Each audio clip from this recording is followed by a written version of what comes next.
Have you ever loved someone so deeply, you'd do anything to fix their broken pieces? But what happens when that love becomes an obsession? When the lines between love and hurt blur, and you lose yourself in the process?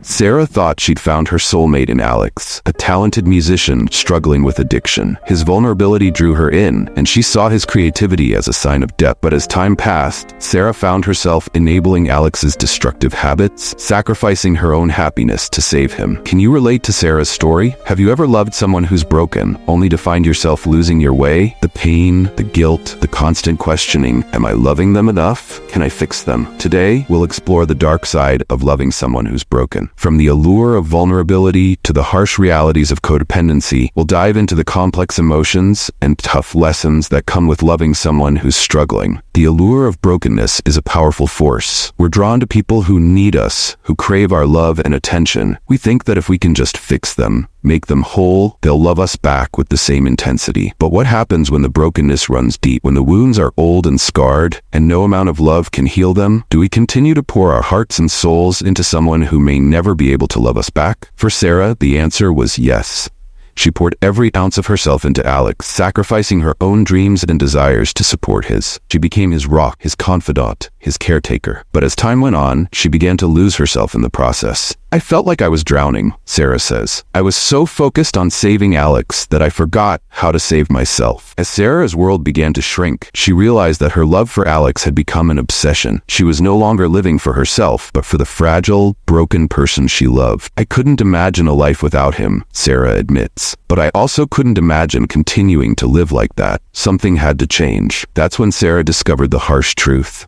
You can't fix someone who doesn't want to be fixed. You can't love someone into wholeness if they're not willing to do the work themselves. It was a painful realization, Sarah says, but it was also liberating. I finally understood that I couldn't save Alex, but I could save myself. Sarah's story is not unique. Millions of people around the world are trapped in similar cycles of love and obsession, wondering how to break free. The emotional toll. Loving someone who's broken can be emotionally draining. The constant stress, anxiety, and feelings of helplessness can wear you down, leaving you feeling empty and exhausted. You feel like you're walking on eggshells, says Dr. Jane Smith, a therapist specializing in relationships. You never know when the other person will implode, and you're always on edge trying to prevent it. This emotional toll can manifest in different ways. Anxiety and depression, loss of identity and purpose, feelings of guilt and shame, physical symptoms like insomnia and chronic pain. It's like being in a war zone, Sarah describes. You're constantly battling to keep the peace, to keep the other person from falling apart. But why do we stay in these relationships? Why do we continue to love someone who's hurting us? Love is a powerful attachment, Dr. Smith explains. We become bonded to the person, and it's hard to break free. But it's essential to recognize when love turns toxic. Love and obsession can be difficult to distinguish. We often confuse intense passion and concern with love, when in reality, it may be obsession. Obsession is about control, Dr. Smith notes.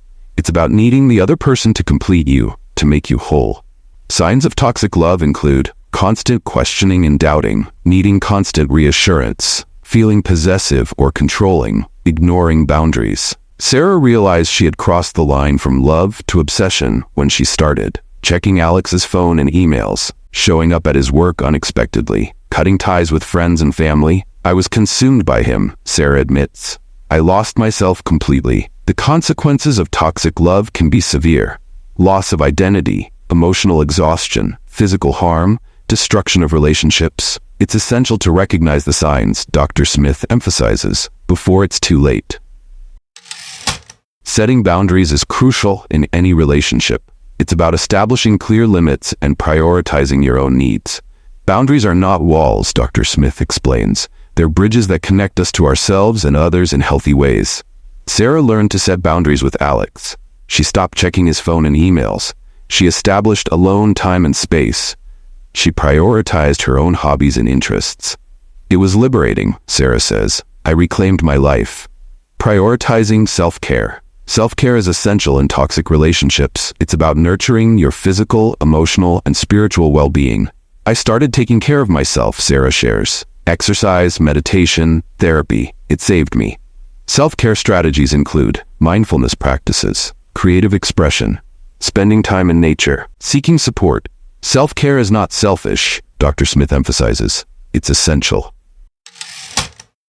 You can't fix someone who doesn't want to be fixed. No amount of love, care, or support can heal someone who refuses to acknowledge their brokenness. It's a painful realization, Sarah admits, but it's also freeing. I finally understood that Alex's healing wasn't my responsibility. This truth requires acceptance. Acceptance that you can't control others. Acceptance that you can't fix everyone. Acceptance that some people won't change. Acceptance doesn't mean giving up, Dr. Smith notes. It means letting go of the need to control. Letting go is the hardest part.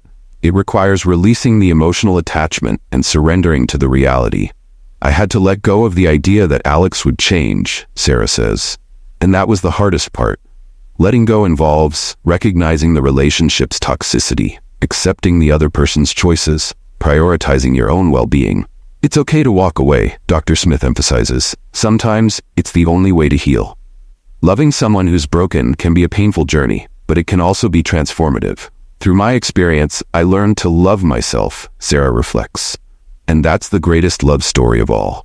Final thoughts. Love yourself first. Set boundaries. Prioritize self-care. Accept the hardest truth. Now that you've witnessed the dark side of loving someone who's broken, ask yourself, are you losing yourself in the process of loving someone else? Are you sacrificing your own happiness to save someone who doesn't want to be saved?